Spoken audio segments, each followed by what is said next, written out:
Ini pertanyaan ini terkait dengan bagaimana hukumnya chat dan hukumnya teleponan kepada orang yang mau dinikahi atau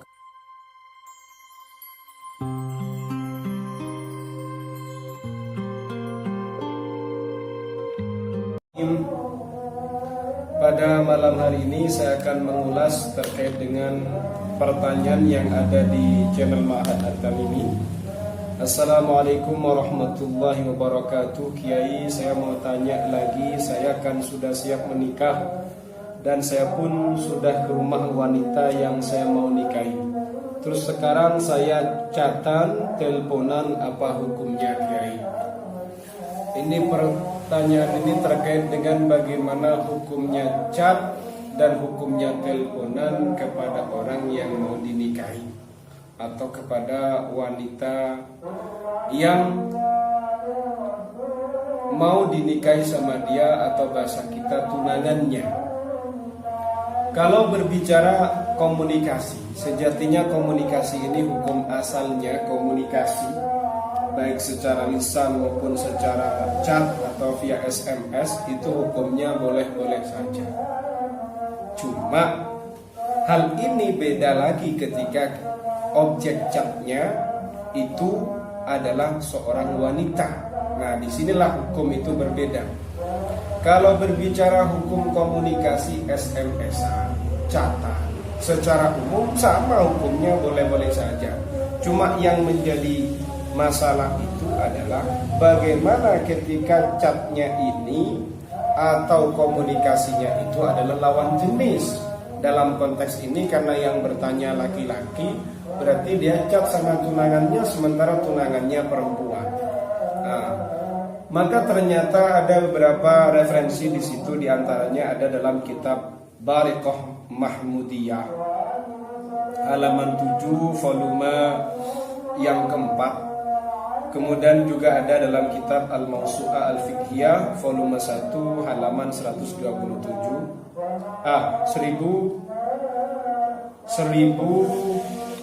12.000. Ini halamannya 12.763. Di situ dalam kitab Bariqah Mahmudiyah juz rabi safha asabi itu as-sadisu wal khamsuna at-takallum ma'a syabatil ajnabiyya fa innahu la yajuzu bila hajatin li'annahu madhinnatul fitnati fa in bihajatin kasyahadati wat tabayyun wat tabligh fa yajuzu. Di sini pada kitab Bariqah Mahmudiyah dijelaskan yang ke-56 adalah berbicara. Berbicara ini bisa berbicara langsung secara lisan, bisa juga komunikasi lewat chat atau lewat SMS. Bersama pemudi yang ajnabiyah, berarti ini bukan mahram, bukan mahramnya. Dalam bahasa Indonesia, meskipun bahasa ini kurang tepat, bukan muhrim, padahal yang benar bukan mahram. Maka hukumnya itu tidak boleh bila hajatin, dengan tanpa ada hajat. Nah, jadi ketidakbolehan tadi jika tidak ada keperluan.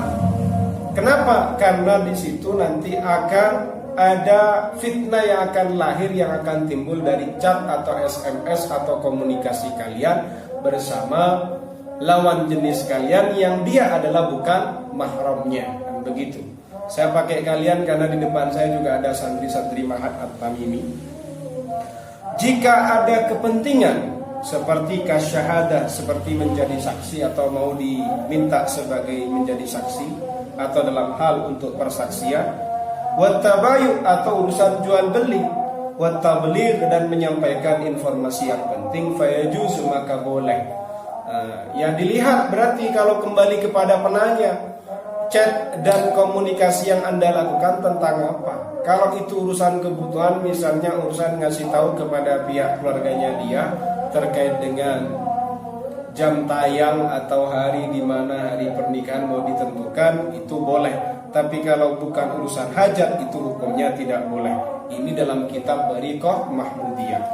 Ada juga dalam Al-Mawsu'atul Fiqhiyah juz awal halaman 12.763. Al-kalamu ma'al mar'atil ajnabiyyati dhahaba al-fuqaha'u ila annahu la yajuzu at-takallumu ma'a syabatil ajnabiyyati bila hajati li'annahu madinnatul fitnah. Di sini terkait dengan tema berbicara bersama wanita ajnabiyah bukan mahram. Para fakih atau fuqaha berpendapat bahwasannya tidak diperkenankan, tidak diperbolehkan berbicara bersama pemudi yang ajnabiyah, dia bukan mahram, dengan tanpa hajat. Kalau ada hajat, ada kepentingan, berarti hukumnya boleh. Referensi ini juga bisa digali pada kitab-kitab yang lain. Ada juga Hasyiatul Jamal, kitab Ihya Ulumuddin. Cuma saya munculkan 2 kitab saja, Bariqah Mahmudiyah, kemudian Al-Mawsu'atul Fiqhiyah. Itu saja, insya Allah bisa dimengerti terkait dengan hukumnya chat atau hukumnya SMS dengan tunangan atau dengan lawan jenis. Ini nanti kalau berbicara pakai hukum yang lebih ketat, misalnya catnya mesum, sudah jelas, karena bikin mesum dan syahwat itu nanti itu langsung kitabnya tinggal ngambil kitab Is'adur Rafiq atau kitab Sulamut Taufiq, itu langsung haram. Itu kalau catnya cat mesum atau urusan hal-hal yang sedemikian itulah.